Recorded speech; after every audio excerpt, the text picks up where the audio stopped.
Hey guys, what is going on? I hope you're all doing well and I hope you're having an amazing day, and welcome to another tutorial video. In this video, I will be going over how you can increase your limit on Klarna using this Reddit thread. So let's get right into it.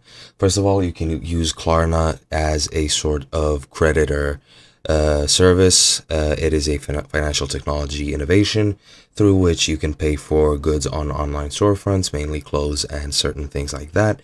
And you can do it by just paying through Klarna, and then you need to pay off the credit that you take from Klarna.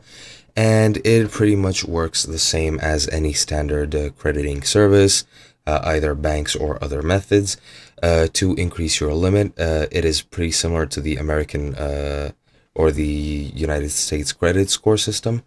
And what you need to do to actually increase your purchase power is to actually use Klarna and purchase things with Klarna, and then later off pay your debts in the time that is given to you to pay it off. You can extend it, however, extending it will hurt your purchase power.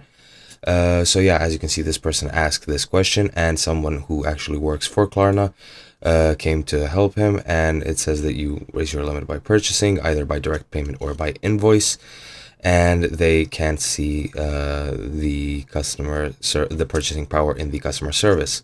Now, as you can see, he asked which would the employee recommend. He didn't answer whether immediately or after 2 days or a few payments.